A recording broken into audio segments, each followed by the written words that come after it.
Well, welcome back, ladies and gentlemen. It is an absolute pleasure to be here today with Shlomi Zionce. We've been trying to get him on the podcast for a long time, but he's a very, very busy man. He's currently in Israel, so we've managed to make it work. Shlomi, how are you today? Good, thank God. How are you? Very well, my friend. Great to have you over here in the Holy Land. How's your visit going so far? So far, so good. We've been out of the country for a long time because of COVID, so it's really, really exciting to be back. And I'm working on just running around the country, seeing as much as I can because I want to cherish these moments here. For sure, for sure. Well, let me know if there's any place in particular you'd like to get to. You know, me as a tour guide, I get to all the best places. Um, so I did want to start, by introducing you to our viewers and telling them a little bit about yourself. So go ahead. Could you tell everybody a little bit about what you do and what you get up to? Sure. So my name is Shloime Zionce. I'm 28-year-old Hasidic Jewish uh, writer, YouTuber, and podcaster. I grew up in Toronto, Canada, in a Hasidic community, studied in their schools and yeshivas until I was 16 years old. I was sent to study in Lakewood, New Jersey, which is also a very Orthodox Jewish town in the United States. And when I was 17 years old, I was kicked out of my yeshiva. It was a long story, but basically, I didn't want to be there. They didn't want to have me there. And we didn't get along. So eventually, that came to an end. I spent about a year doing odd jobs, what we call being on the street, just not really having a place. And then when I was 18, my father made me an offer I couldn't refuse. He offered me to go to a yeshiva in Israel. And he said that I could try it for 10 days. If I didn't like the yeshiva after 10 days, I had a paid ticket anywhere in the world. And I decided to take him up on the offer. I was sure that I was just going to be there for 10 days and then I was going to drop out and go to Dubai or something. But I actually ended up staying for 3 years. Oh, wow. Oh, so you studied, was that in Jerusalem then, Shlomi? It was near Jerusalem in a place called Kiryat Yarim. Ah, Telstone. Kiryat Yarim. Okay, very nice, very nice. So between 18 to 21, you were here studying Torah, correct? Yes. Oh, so cool, so cool. And how did you get into YouTubing and podcasting and I've seen a lot of your videos. You've actually traveled to many interesting countries. How did that come about? So we're actually jumping the gun a little bit because what happened was I started traveling because I Okay. had never left the United States or Canada until I was 17 years old. My first trip abroad was when I was almost 18. I went to Uman for Rosh Hashanah, and Hmm. that was like a really nice experience for me. I got to see Ukraine and a little bit of the Netherlands because I had a stopover in the Netherlands. So then when my father sent me to yeshiva in Israel, anytime I could, when I was going from the United States or Canada to Israel, I'd make a stop somewhere in Europe. So just through doing that alone over 3 years, I made it to approximately 20 countries. Wow. So I really was enjoying the travel. It's something I've always been passionate about. So once I was doing that, um, it like became my thing. Like everyone knew that Shlomi spends every penny he has on travel. So what I did was I got married to a woman who's really awesome, and she also loves to travel. So we started traveling a little bit together, and then I was looking for a way to support myself. And a very dear friend of mine who was working for a magazine, and he got them to basically agree to use some of my writing, and I started doing these local jobs in Israel because we after we got married we moved to Israel. So I was I the first thing I did was I went to Pikiin. There's a woman named Margalit Zinati. Oh She's yeah, a I know her. Yeah, yeah, Okay, so she's a really old woman who's the last yeah. person of a family that's been living in Israel for like 2,000 years continuously. Hmm. So I interviewed her, then I interviewed someone in Tel Aviv, and I was just traveling around. And one day um, I took my wife on vacation to Thailand, and I told my editor, I'm not going to be able to work for the next 10 days because we're going on vacation. And she said, why don't you write about it? So when I got home, I wrote an article about the vacation to Thailand, and the readers in the magazine really loved it. And they started um, writing in letters asking for the magazine to send me on more trips. So the magazine sent me to Mexico to see a community of Hasidic converts, and then we did. Then they sent me to Lebanon and Saudi Arabia, and before you know it, I was traveling to some of the world's most exotic locations. Wow. So once that happened, I realized that I wanted to document all my travels, not only through writing, but on a more interactive medium. So I started taking videos, and I didn't have the confidence to put them on YouTube. It's a big thing to put yourself out there. You know, you don't know how people are going to react. When you're writing, I have a very large audience. There are a few 100,000 people who read my articles every week, but I don't see them. I'm not interacting with them, and I have no idea really what they think of my articles unless I meet them personally or they write a letter to the magazine. When you put Hmm. things out on YouTube, you're getting feedback in real time. As people are watching the video, they're making comments. There are comments on timestamps saying, "Oh, at 1 minute, I loved when you did this." So it took a lot of it really took a lot of, I would say, confidence for me to like put myself out there and do that. I didn't really have the confidence. So what happened was I went to Saudi Arabia in December of 2018. Hmm. And to make a long story short, the magazine printed the article. It was a big success. A lot of people liked it in our community. And then a couple months later, I got a call from Yisrael Hayom, and they wanted to know if they could reprint the article in Hebrew. So we made a deal with the magazine. They reprinted the article, and what I didn't know what happened was basically it was like it was in the Shishi Shabbat, or Shishi Hmm. Shabbat, the section which is for the weekend. That's where they printed it on the front cover. And I was in the United States at the time.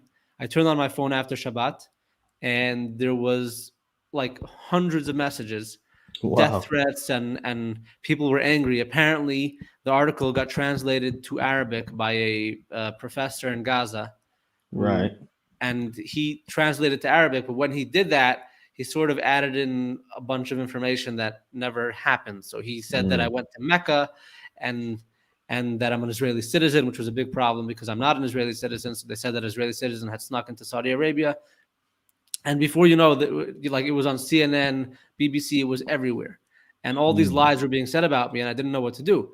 So I figured I have no choice but to go out and make a video explaining my side of the story. So I went out into the streets, filmed this video of me talking, explaining my side of the story. It took me 2 hours. I put it up on YouTube, and that was the beginning of my channel. Wow, wow. So in actual fact, this guy from Gaza helped spur you on, and you know the misinformation that he was putting out helped lead to your huge channel and your huge viewership and many other trips to other countries. It's funny because I never thought about it that way, but I should send them chocolate or something. Maybe you should. Maybe you should. Chocolates and flowers, and yeah, Yeah. shukran jazilan, as they say in Arabic. Wow, that's crazy. That really is a crazy story, Shlomi. And I must say, you know, I was wondering because you did say you're not an Israeli citizen. I was wondering how you go in and out of these countries, you know, so easily. So now it's clear to me, you know, not being an Israeli citizen, you have your Canadian passport, I'm gathering, and you go in with that. I have a U.S. Um, passport as well. So yeah, I mean, if you're not an Israeli, these things are not so complicated. There are mm, countries still that it's complicated to get into because of, like, for example, Afghanistan. It's not so easy to get a visa, and mm. you know, Saudi Arabia wasn't easy the first time I went because they weren't yet allowing tourists in. So these are things that you know, anybody who is really determined to make happen, you know, you can do it, but it does take a lot of time and effort. For sure, for sure. And you did mention Lebanon. Like I was wondering, you know, not many religious Jewish people make it over to Lebanon, and especially with the situation with Hezbollah over there, you know, being so dominant, especially in the south. What was that like visiting Lebanon? So Lebanon was a very interesting experience. I really didn't know what I was doing, which is a good thing because had I known, I probably wouldn't have gone.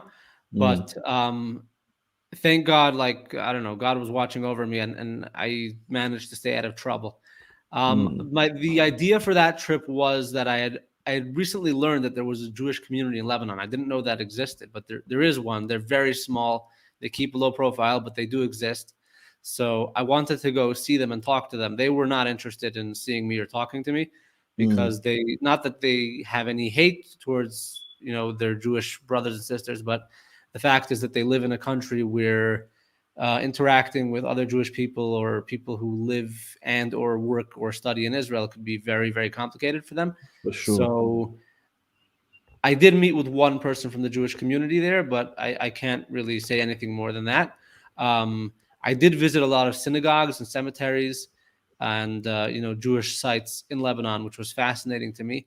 Each synagogue has a story of its own and like a miracle of how I got in. For example, in the city of Saida, or as the Torah calls it, Sidon, there is a synagogue that's well over 1,000 years old, and Wow. it was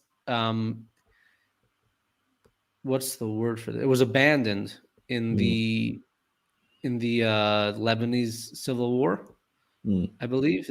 Was that in 82? Or that was Yeah, the 70s and dragged on towards the 80s. Yeah, and right? 82 I was think the war with Israel, the Shlomo Galil. okay. So Um, I think at that point that was when the last Jews left that place, and a Syrian refugee family moved in. Now, there are no maps showing where the synagogue is. Like, I just knew that it was in the city of Saida, and I had read that it's in the old city of Saida because it's a really old place. So it was up to me to figure out where to find this place.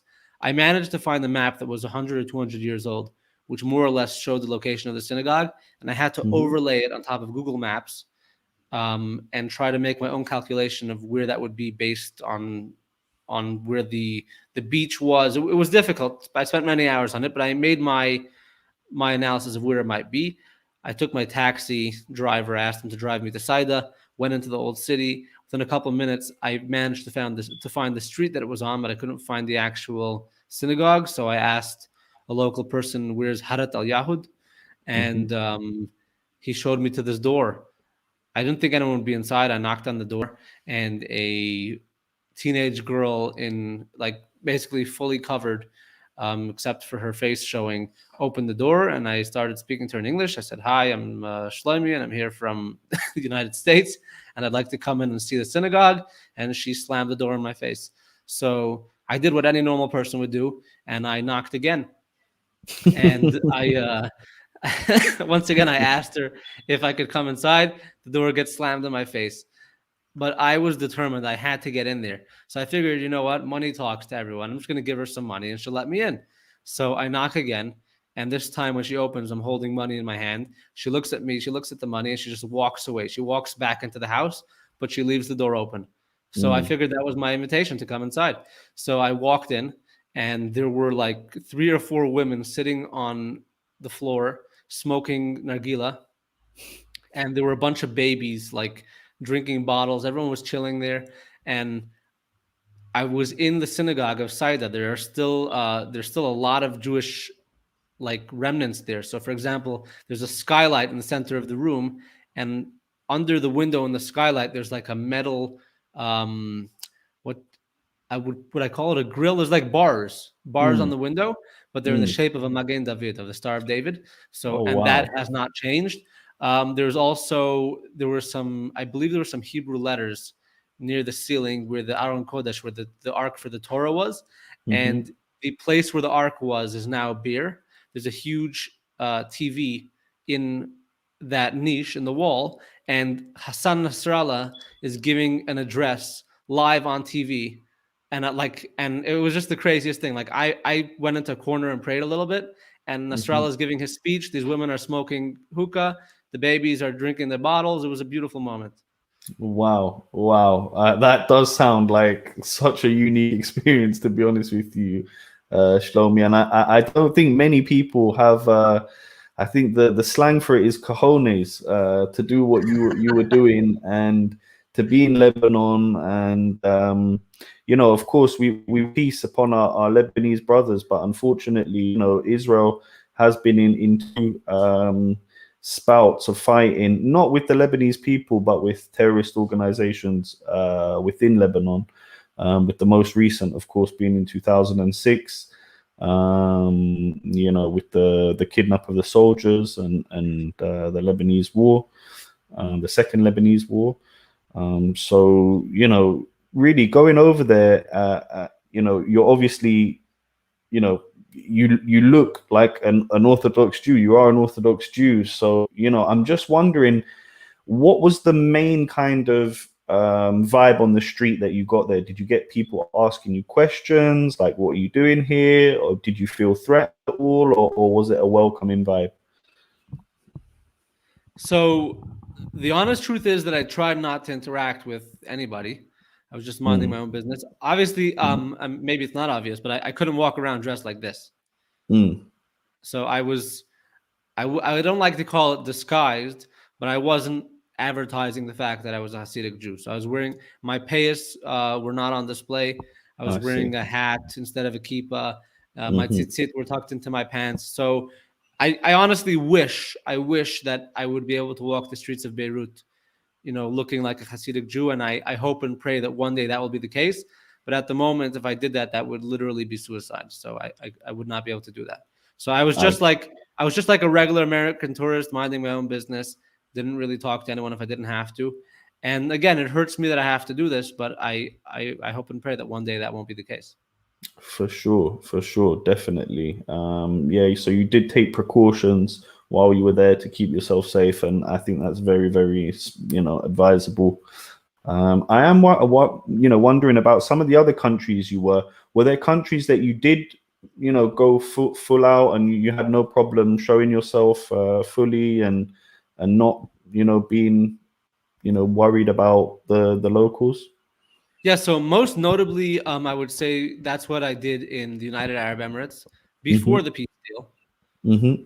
I was there about a year before, and I decided, I had heard that like the Emiratis are really nice and that Mm-hmm. they welcome everybody. So if you're Jewish, you can walk around looking like a Jew.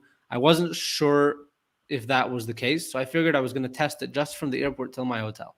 So I came to the airport and they stamped me into the country immediately. The immigration authorities were very nice. So then I went through, picked up my bags, rented a car, and drove to my hotel. Everybody was really nice. I got to the hotel and I asked the woman behind the counter at the check-in desk, like, "Do you see the way I'm dressed? Is this okay in the United Arab Emirates?" She said, "I'll never forget this." She said, "There are 200 nationalities here. Everyone's welcome." And that was it. I just like that was my understanding of like what the UAE is. And Mm. I walked around the streets. All I got was love. People wanted to shake my hand, take selfies. It was really beautiful. I did the same thing in Qatar actually. Um, and I wouldn't say I got so many people coming over and excited to meet me. Also, when I landed in the airport, I was singled out at security. 100%, I have no doubt this was because of my dress, the way I was Mhm, dressed. mhm, Um, like they looked at my passport, they gave me extra scrutiny, they didn't want to let me into the country. That's a whole long story, but I ended up getting in. So I would say I didn't feel threatened, but I didn't feel half as welcome as I did in the UAE. mm. And then in Iraq, in the Kurdish region, in Kurdistan, I was hired by some wealthy people they wanted to go to Kurdistan, but they were afraid to go alone. So they figured that I should take them. And we booked our tickets so late. Like I was like on a Friday right before Shabbat, we booked tickets, and Motzei Shabbat for Saturday night at midnight, we were already on a flight Oh to wow. Qatar from New York and to Erbil, Kurdistan, and we didn't even have a chance to get any clothing that would look different than Jewish clothing. So we land in Erbil and we're looking like Hasidic Jews, and we figured let's just make it to the hotel and then we'll buy some clothing in the morning. But when we got there, everyone was so nice and welcoming, and we had this like the border guards were like telling us, "Oh, they were so happy to see Jewish people here." So we figured that we could just walk around like this for the rest of the time, and we did.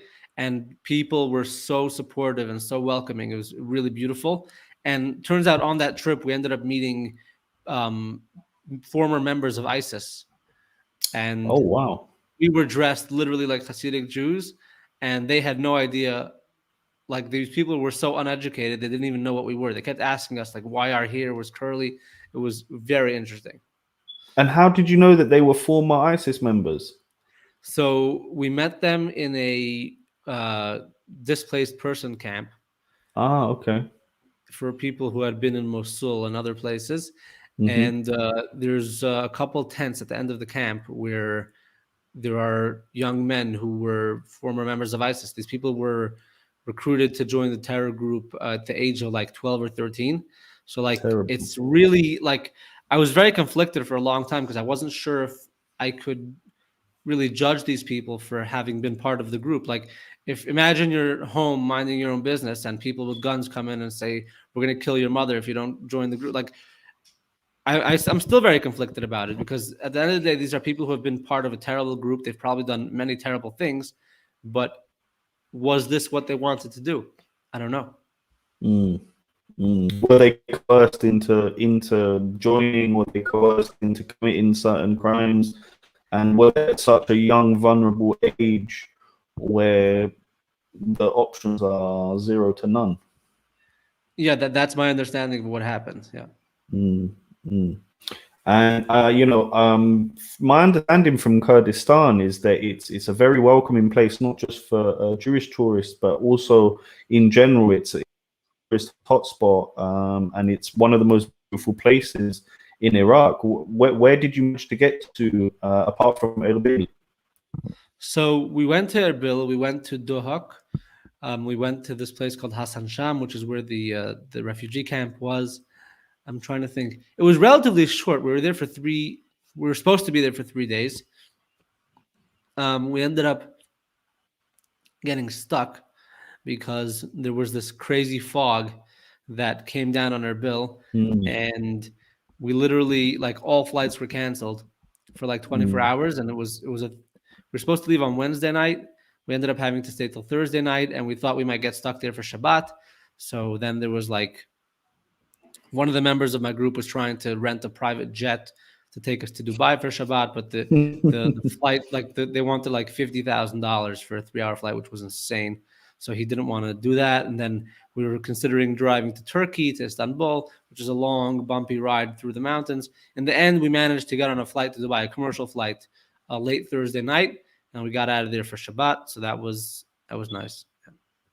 Cool, very very cool.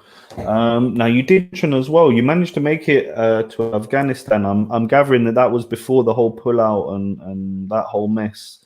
Yes, Um, I actually made it to Afghanistan twice. I was there in September of 2019 and again in June of 2021. So I was there like right before the pullout. I was there. I was actually there while the American forces handed over Bagram Air Force Base to the Afghan mhm, army. mhm. So, I mean, everyone sensed that like something was going to happen and people were afraid, but no one imagined it would happen so fast and so dramatically. And it's really sad what happened there. But Afghanistan is a beautiful country. The people are very resilient, and I'm still in touch with a lot of people there. I get messages literally on a daily basis from people there asking me if I can help them get out. Unfortunately, I can't. Yeah.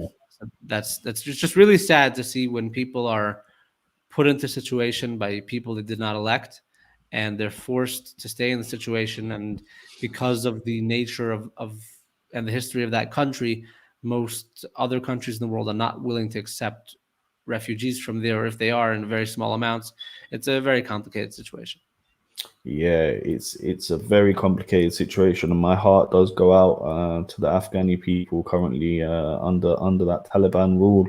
And of course, the images that we saw were just horrific of the planes leaving and people falling from the sky. It was really, really, really horrific. And yeah, I join you in prayer for peace over there and for a better life for the locals. One thing I was wondering about, and maybe people aren't so aware, but you're traveling in countries where kosher food um, isn't really available. It's not like you're in Israel and you can go to pretty much anywhere and get kosher food, or the US or Canada, UK, or wherever else. How did you manage to stay kosher while you were visiting these certain places?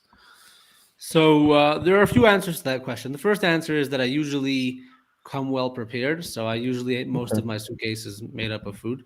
And I'll bring tuna and salami and crackers and different things that can last a long time.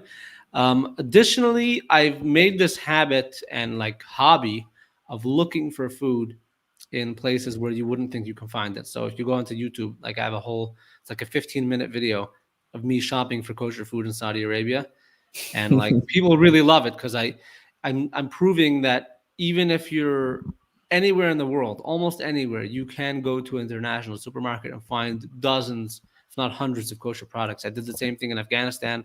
I did the same thing in Iraq, and all these videos are on YouTube. And yeah, kosher is not that hard to keep if you know what to look for, if you know how to find the right symbols. It's pretty easy. Wow, yeah, sounds good. Sounds good. Sounds like you know, you've mastered it with all the places that you've been to, and you know where to go to get what you need. With regards to Saudi, you said you managed to get in there before they opened up to tourism. So what was it like being there before kind of the whole tourism boom that's been happening over the last few years? Sure. So in December of 2018, there was a electric car race in Riyadh, the Formula One race, and they decided to do a test run on what tourism would look like in the country. So they Hmm. issued 1,000 tourist visas to people, and it was a 1 month visa, so you could come for up to 1 month. I was lucky enough to be one of those 1,000 people to be allowed in. So I'm literally one of the first tourists ever to visit Saudi Arabia in modern history. And what happened was I flew over there. I was first of all I was really afraid. It was right after the murder of Jamal Khashoggi, Mm. and I was like not sure how they were going to react to finding a Jewish person. So I actually sent them an email. I sent an email to the Saudi Visa Authority, and I said, "Hi guys, I'm a Jewish person, and I'm just wondering if it's okay for me to visit your country." And within like literally within 5 minutes, I got an email back saying all people are welcome. So I thought, that's interesting. Then I sent them another email and I said, I'm actually an Orthodox Jew. I'm not just Jewish, I'm an Orthodox Jew. And I know that, traditionally Saudi Arabia hasn't allowed in objects, religious objects that are not Islamic. So, like Hmm. I told them, I need to bring religious books. I need to bring my tefillin, my phylacteries. And also, within a few minutes, they sent back an email. They said, you can bring whatever you need and may your prayers be blessed. So I saw right away that there's a change going on. Something was Mm. happening in Saudi Arabia. It was being reformed. So I got on the flight. Obviously, there's no direct flight from Israel to Saudi Arabia, at least not yet. So I do believe that's going to happen sooner than you think. So I flew to Turkey, and from Turkey, I got on a plane to Riyadh. When I landed in Riyadh, the first thing they do literally is you get to, as soon as you get off the plane, you take your bags and you have to go through a screening. So you have to put all your bags through the scanner. And all my bags went through no problem except my last bag, which contained my talit and tefillin. And so there's this woman standing behind the scanner. She's completely covered from head to toe, except her eyes are showing. And she says, "Sir, can you open this bag, please?" And at this point, I'm a little bit like, I wouldn't say I'm deathly afraid, but I didn't like what was going on. Like they had Mm. singled out this bag, and I opened it up, and the woman takes out my tefillin, and she says, "What is this?" I said, "Well, I'm actually Jewish, and I need these to pray." So she says, "So how does it work?" So I explained to her that there's these leather boxes with leather straps. I put one on my arm, one on my head, and she says, "And then what do you do?" I said, "Then I pray." So you like she had to understand that I had to wear these while I was praying, and then she asked me, "Do you have any other special technology that I should know about?" So I said, "This is not technology; it's literally just like leather boxes and scrolls." And she said, "Okay, no problem. I'm gonna have to call my supervisor." And at this point, I was like, the fear was intensifying because now they have to Mm. call the higher authorities. So she calls her supervisor, and I'm standing there, and I'm really starting, like inside, I'm starting to freak out. I'm not, I wasn't ready for this. And I think she realized that I was very afraid, and I'll never forget this. She looked me in the eye, and that was like literally the only thing I could see were her eyes, and I could tell that from her eyes that she was smiling. And she said, "Don't worry, everything's gonna be okay." So then I Mm. got calmed down a little bit. The supervisor comes. He's like a 16-year-old kid, really short guy, And he takes one look at my tefillin. He has no idea what they are. And he says, I have to call my supervisor. So he walks off. Then the next guy comes. He's like 7 feet tall, gigantic, bald guy. You wouldn't want to bump into him in a dark alley or anywhere else for that matter. And he takes a look at the tefillin. He knew exactly what they were. And I just remember like he was looking at them for a second. There was like no reaction. Then he broke out into a huge smile and he said, "Welcome to Saudi Arabia." And that was it. I mean, from that moment on, I was not afraid of anything. I realized once again that things were changing. So this was right after women had been allowed to drive only a Hmm. couple months earlier. So I was in Saudi Arabia for 5 days. Throughout those 5 days, I saw 4 women driving. Um, I returned a year later. There's this fellow. His name is Mohammed Saud. He's the Saudi blogger. People in Israel, he's quite famous because he taught himself Hebrew online and he sings Israeli songs. And so I had developed a relationship with him over social media, and he invited me to his home to meet him. So in January of 2020, right before the pandemic, I flew there to meet him. And when I landed in Saudi Arabia, I could sense immediately that so much had changed. Only 13 months before, I had been there, and I had only seen 4 women driving. The streets were filled with women drivers. Women were Hmm. wearing burqas a year before. Now, many of them were walking around with their hair showing, much more modern outfits. Even the men were changing their clothing. This is a country that is reforming very rapidly, and it's interesting to be able to see that firsthand. Oh, for sure, for sure. It's a place that fascinates me, and of course, it's the birthplace of Islam. And for me, I'm from the south originally, in Israel. The desert, something that to me is the most stunning landscape. I mean, there's places out there that are absolutely, ridiculously beautiful, and I think it would just be a real pleasure to cruise around and see what's going on there.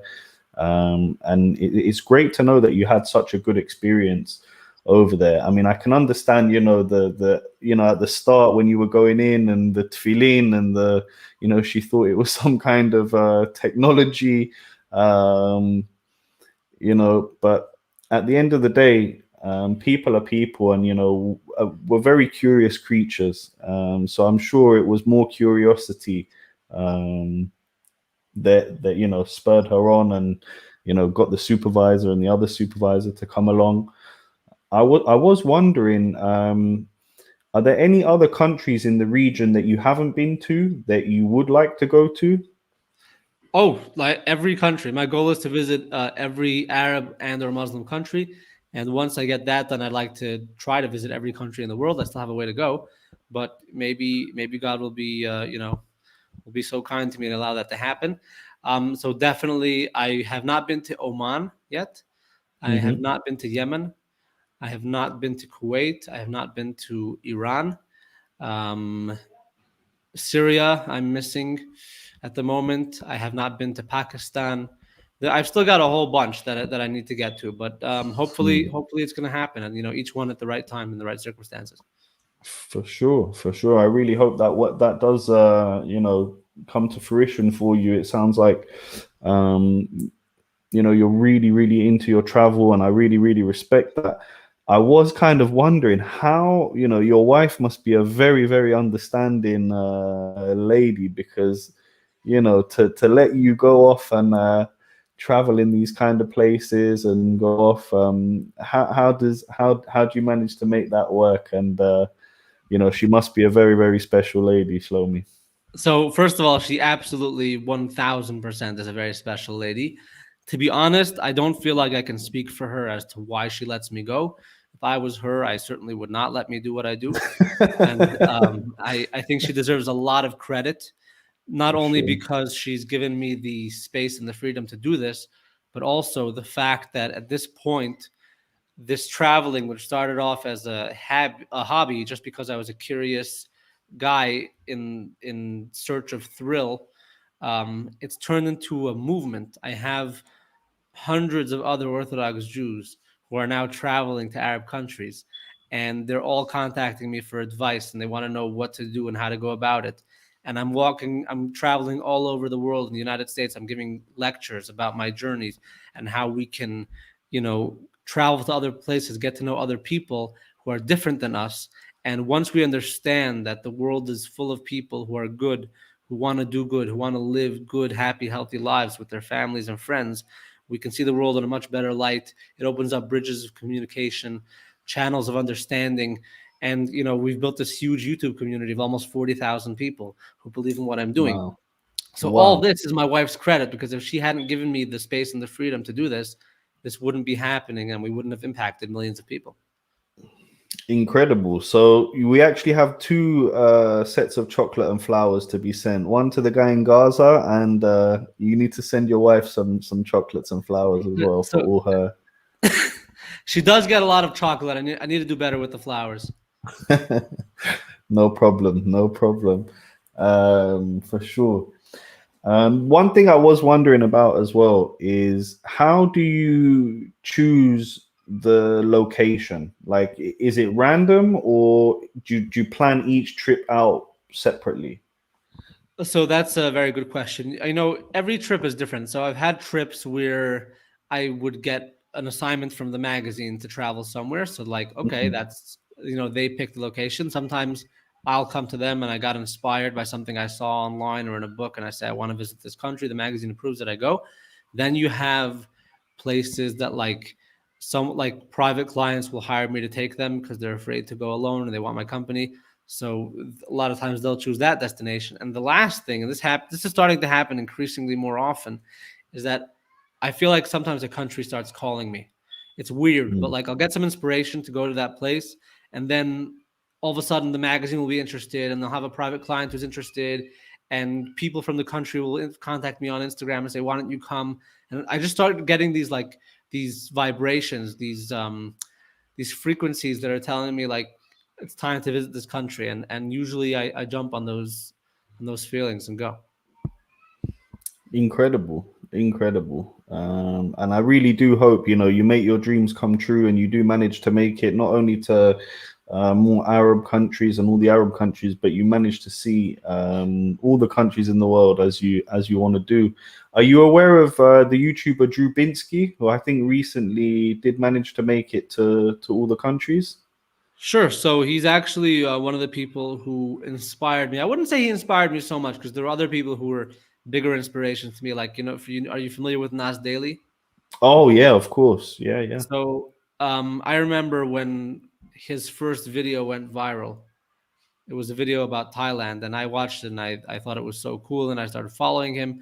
I actually met him 2 or 3 times, and I'm actually been featured in like 10 of his videos. So he was an inspiration. But yeah, Drew Binsky, I know him. I've had him on my podcast actually.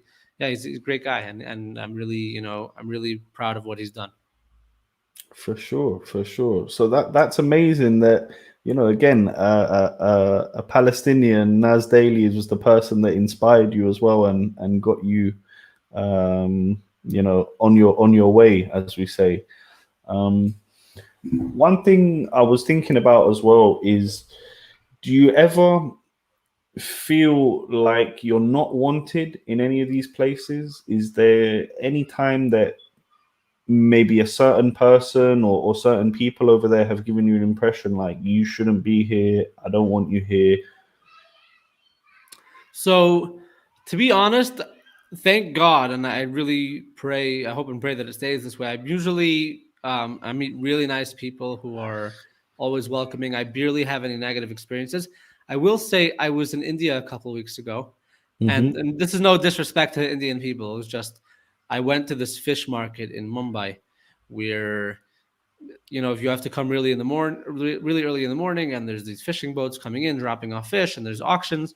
And I was filming there, and there's one guy who kept coming over to me and telling me that I wasn't allowed to be there and I had to leave and they were going to kick me out and whatever. So he made me Mm, feel a little unwelcome. But again, mm, most in India, I felt very welcome, and no, that usually does not happen. mm. That's very good to know. That's very, very good to know.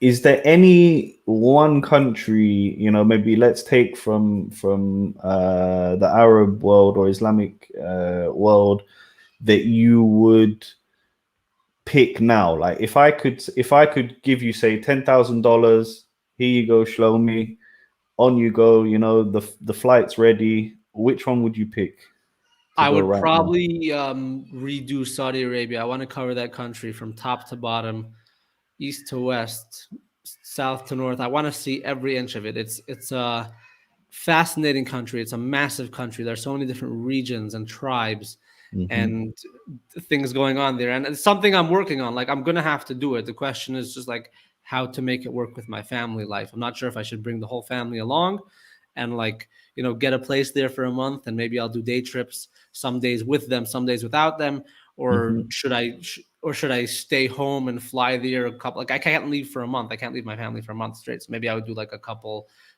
trips back and forth. I don't know, but I really want to cover that that country completely. Oh, I really understand you. You know, when it comes to Saudi, um, absolutely fascinating country, and again, so much to see. You know, we think that our desert is vast here in Israel. You know, we have two deserts, but they're very, very, very small in comparison to what's going on over there. Sorry. Another thing that you know kind of sparked my curiosity is when I saw your videos and your channel, is some of your work that you did with Peter Santanello and the stuff showing the Hasidic community. What was it? What brought that about? And because first of all, I think it's an amazing thing that you're doing, like opening up, you know, people's houses and explaining to people, you know, because when it comes to Judaism and Jews, people, there are so many misconceptions, there are so many, you know, conspiracies, lies spread about the community. So, what brought that about, and will you continue to do those kind of things to show people what Jewish life is about? Sure. So first of all, the Peters series was really like, I wouldn't call it a mistake because it certainly wasn't a mistake, but it was kind of like an accident. Mm. Basically, I had been following Peter for a while.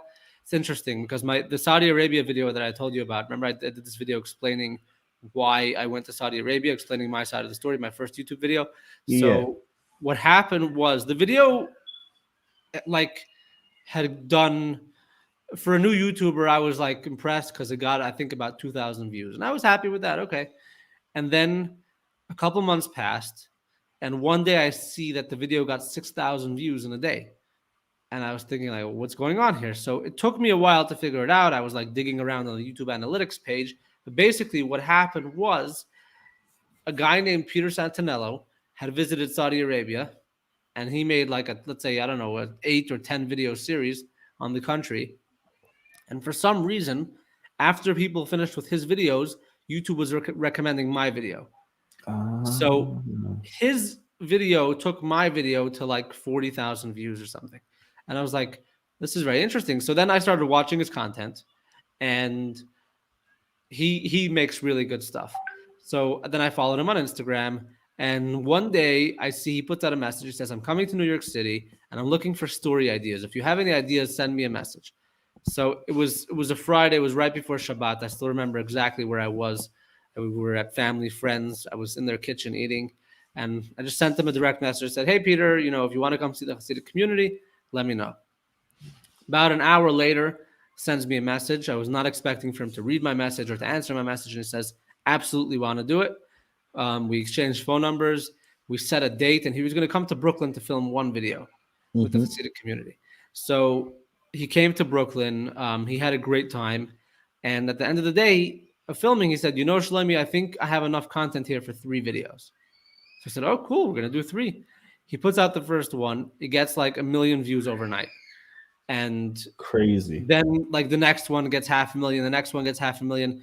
We realized we're onto something. Peter goes home, and a couple of weeks pass. The feedback is crazy. We're getting thousands and thousands of comments, messages, emails from people who are saying that thank you so much for representing my community nicely. You have people saying I never knew Jewish people were nice. I thought they all had horns, and the feedback is nuts. And I sent Peter a message. I said, you know what? this is very important work where you're building channels of communication here between different communities. You also have, the financial aspect of getting 1 million views on the video. That's big money. That's good for a YouTuber. And I said, why don't you come back and try? Let's film some more. So in the beginning, he wasn't interested. He felt that like he had sort of covered the topic well, but I came up with a list of ideas that I thought he might enjoy. And eventually, after a couple of weeks of trying, he agreed to come back. He flew in for a week. We filmed another 10 videos, I believe, 10 or 11 videos. And, the rest is history.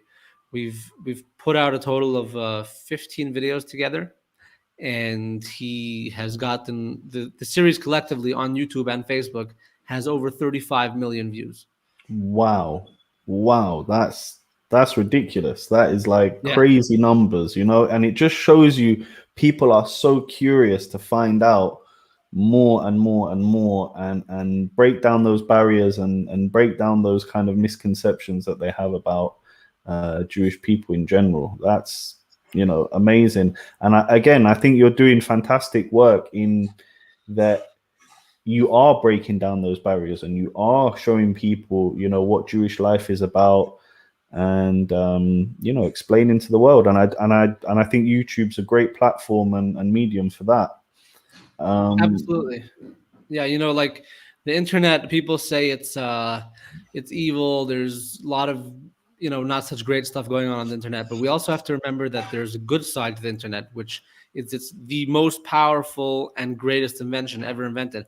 I like to say that I feel like the internet is a greater invention than the light bulb, because if the light bulb hadn't been invented, but the internet had, a couple of kids on the internet would have figured out how to do it together. Like they would in a chat room somewhere, they would have invented the light bulb. So in a way, I think it's literally the greatest invention ever. And it can divide people, but if used properly, it can bring people together. And that's what we should focus on doing. Correct. It's like any new tool, right? Like it's a new tool. Now, a tool, let's look at an old tool like a hammer. A hammer can be used to hammer a nail in and build something, or it can be used to hit someone over the head with. And it's the same with the internet. There are obviously dark sides to the internet, but there are way more positive and advantages that you can have through this amazing tool. I completely agree with you there. And I actually found out, I'm not so, since I started the podcast, I've been getting a little bit more into social media and things like that. It's something that I wasn't really on for years and years and years. And I have seen the benefits of being on there and of connecting with people like yourself. I even found a long lost family member who is actually the rabbi at the moment out in the UAE, Rabbi Eli Abadi, who we've also had on the show. So it really is a great tool. Another question I did have for you, I was wondering, like, it's kind of sparked my curiosity with all your work that you do with the Arab community and in Arab countries. Have you thought of doing something with our Palestinian cousins here in the Holy Land? So I absolutely would love to do something like that. I'm a little bit not sure how to go about it because, again, I'm not trying to label any community, and I think I understand better than anyone else that there are good people everywhere, but Hmm. there are real security risks involved, specifically for someone like me. There's a website called Electronic Intifada, and they wrote a hit piece about me a couple of years ago. So they're Right. aware of who I am and what I do, and they don't like me. So I have to be very careful with, specifically in the Palestinian community, with who I interact with. I would like to do something, but I have to find the right people in the right circumstances. So I hope that will work out. By the way, going back just a step back, we were talking about Peter Santinello. You asked if I'm going to Sure. continue that work. Sure. So Peter and I are not done yet. I think we're going to do more things together in the future. Maybe one day we'll visit Israel together. I don't know exactly what's going to be, but we're going to do work together. But I have gotten so many other messages from other people who wanted to create content about the Hasidic community. So I had a couple months ago, CNN Brazil came to Brooklyn, and I showed them around, and that was for an episode of a new TV show they were working on, which was recently released. I had a YouTuber from Thailand with 2 million subscribers a woman actually come to see the Hasidic community. She was very impressed. I just got an email the other day from someone who actually lives in Brooklyn, an African American guy who wants to do a video about the Hasidic community, and we're setting up a date sometime in January when I'll be there, so that we can do this together. So yeah, this project of mine is sort of, once again, I said, started by accident. Like, I didn't think anything would come of it. I randomly texted Peter, but it's turned into something very big. So I'm definitely going to be continuing with that work. Yeah. Fantastic. I think it's it's great, and the more you can do to really show people what Judaism, what Hasidism is about, I think it's only gonna bring joy to the world and educate. Really, it's about education, which we've spoken a lot on this show. Of course, we're aimed at making a more peaceful Middle East and Holy Land, and a lot of the issues that we seem to have with hatred on both sides is a lot of misinformation, is a lot of actually uneducated people, and a lot of lies, actually. People listening to things that are completely false. I mean, some of the things I've heard about Jews are honestly laughable, Shlomi, but unfortunately people get sucked in and they believe certain things, and they've been told certain things, and we definitely need to keep breaking down these barriers and getting people to realize that we're all human beings at the end of the day. People may hold different views, have different religions, be different skin colors, have different hair color, whatever. But we all are united in the human race, Absolutely. So hopefully one day things will be different. Here, of course. We've still got a way to go here in Israel. I think, though, from what I can see, there are improvements on a day-to-day basis, and things are getting better. I was wondering how you view Israel. I mean, you don't, if I'm correct, you're not currently living here. You live back in Canada and you visit here. So it's complicated, but we were living here up till September of 2020. Oh, okay. I'm not a citizen, as I said, but I was Hmm. studying here. So the lockdown was like really hard on us. I'm a person who travels 10,000 miles a month, and then Yeah. all of a sudden I'm stuck at home for like 8 months straight. In the beginning, it was really nice. Like, I enjoyed the break. We're spending so much time with family, and it was like, every year for Passover, for Pesach, we go somewhere Hmm. else. So we usually go to Canada, the United States, to my family. Sometimes we go to Florida. Um, this, like, the first year of COVID, we were home, just me, my wife, and my kids. It was the most beautiful Pesach we ever had. Well, the problem is that if you're somebody who supports yourself financially by traveling and creating content Hmm. about travel, and you're stuck in one place for 8 months, you can go broke very quickly. So Mm. financially, it wasn't working. And also, like, for my mental health, I'm somebody who needs to get out often. Mm. And just to Mm. stay in one place, there was actually a 2 month period where I stayed within 1 square kilometer the entire 2 months. I was like Wow. losing my mind. So we had to Yeah. leave. We knew that because we're not citizens, we'd probably get locked out for a while. And that's what happened. Yeah. We were locked out for a year and 2 months, but we just came back. So I would say we're kind of like living here at the moment. I'm going back to my studies. I am also based here. So now I can, thank God, I can come and go. I have the proper paperwork. So, and they're allowing tourists in. So it looks like I'm going to be based in Israel for the next couple months, but I'm always, in and out. Okay. Okay. Cool. And how do you feel the situation here? I mean, you weren't here during the conflict. I presume you were abroad. The most recent Um, conflict, no, I wasn't here. yeah. Yeah. How do you view the kind of craziness of the situation here? And unfortunately, of course, there was a horrific terrorist attack in the old city, in the holy city of Jerusalem, and also actually in Jaffa recently. How do you view these kind of horrific things that happen here, and is it something that worries you? So obviously, I'm a human being. I am capable of having fear, like anyone Hmm. else, and these things do worry me. Obviously, religious extremism is a terrible thing wherever it's happening. I might be insane for saying this, but I feel like the Israelis are not doing the majority of the religious extremism. It's coming from the other side, which is obviously brought on by hate and uneducation, miseducating children that Jews drink the blood of Palestinian children and whatever else they teach their children. It's very sad because I feel like things could be so much better if we were able to find these channels of communication, if their kids had a better education, if we did more work to try to be more inclusive of everybody. Listen, this is a very complicated place we're in right now. I mean, people have been fighting over this piece of land for thousands of years, and Hmm. it's not going to be so simple to fix. But I feel like there's a place, there's a mindset where we can say, you know what, we're not going anywhere. They're not going anywhere.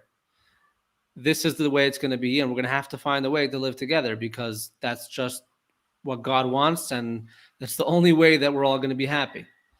So I don't know what the solution is. It's a very good thing that I'm not a member of the government and that I'm not the prime minister, and because I wouldn't be able to solve this problem.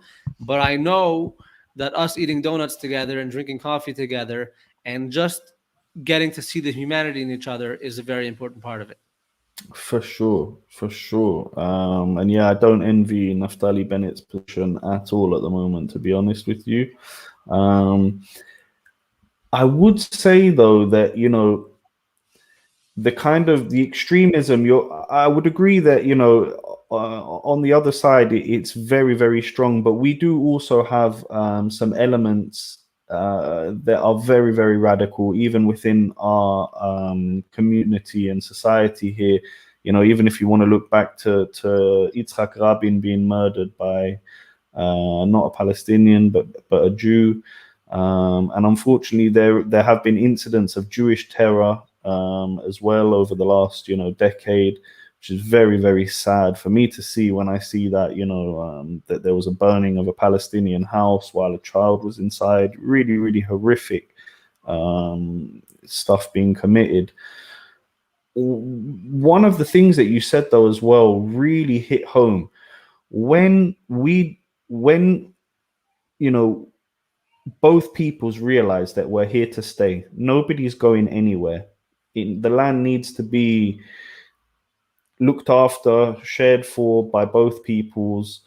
Um, that's really key because on the Palestinian side, I saw an interview recently after the terrorist attack, and they're saying, no, we don't want you here. It's our land. Jews are welcome to visit as tourists. That just shows the ignorance of that person. And then you do also have Israelis that I don't know if you know, but believe in like a transfer policy, of where, you need to transfer the Palestinians who have been living here for however long to other Arab countries. And unfortunately, both of those kind of ideologies aren't synonymous with peace. The question is, how do we educate and how do we break down the barriers of these peoples on those sides? I hate to break it to you, but I'm not sure I have the answer to that. That's something that people have been struggling with for a long time. I Mm, just feel like, you know what, I'm not Naftali Bennett, thank God. I'm not Bibi Netanyahu, thank God. I'm not. I have no power to do anything other than what I can do personally for myself. I don't have the power to make decisions for the whole country. But what I can say is that every human being who interacts with the world in the slightest way, you go outside, you see a Palestinian family on Jaffa Street in Jerusalem enjoying ice cream, you smile at them, wish them a good day. It's just mhm, these little interactions that everyone can do. Just show that you're human. mm. Understand that they're human. They want to live, most of them want to live a good life just like you do. They have no ill intent. And let's just try to have these little nice interactions. I remember my wife and I were in Thailand, and we had this. We went on this elephant ride. Our whole family's on an elephant ride, and we're going through like this swampy river area, and it was lots of fun. And there was a Arab family from France. Obviously, they weren't originally from France, but I think they were Palestinian, but I can't be sure. And Mm-hmm. they were speaking French. We had a really good camera, and we were taking pictures of our family. And while like they were walking beside us, their elephant was walking beside our elephant, and I took out my camera and I said, "Would you like me to take some pictures of your family?" And they said, "Yes, please do." And we took a bunch of pictures of them, great pictures. I got their email address. I sent them the pictures. It's just a gesture of me showing them that we can coexist. Like Mm-hmm. this can happen. There's no reason why we can't. For sure, 100%. And I think, you said you didn't have the answer, but you kind of did have the answer there, Shlomi, because those small things that we can all do individually in our lives can make a huge, huge difference in the long term. So I do think, even within that little bit, you did have a great answer there, for how we can improve the situation. And again, I think it's fantastic the way you do lead your life, and the way you are so open, to dialogue and to other communities. It's really a great way to be. We are coming towards the end of our time for today, Shlomi. I really want to thank you for coming on our show, coming on the Open Peace podcast, and sharing some of your experiences with us. I do wish you all the best in the future with travels, with your family. And I hope maybe, if you do want to maybe do some filming or something in Israel, I'm happy to take you around to some of the communities that I know, some of the places that I know. Be more than happy to do that for you, my friend. Thank you so much for having me on the show. I appreciate your time, and it was a really fun and enlightening discussion with you. And yeah, I really look forward to meeting you, hopefully personally, one of these days. And who knows, maybe us working together can be another piece of the puzzle to the solution of the problems in the Middle East. Hopefully we can only do our little bit. Like you said, we can all do our little bit, and hopefully, in the future, our children and our great grandchildren will have a way better, more peaceful, and calmer life. Be fantastic. Yeah. So thank you very much for listening. Thank you, viewers, for being with us today. You can find link to Shlomi's channel below. And wishing everyone a good week, and best. Thank you very much for being with us. Shlomi, any last words? Just have a happy Hanukkah, and I hope you eat a lot of good donuts. For sure. Happy Chanukah, Chag Sameach. Thank you so much. Be well.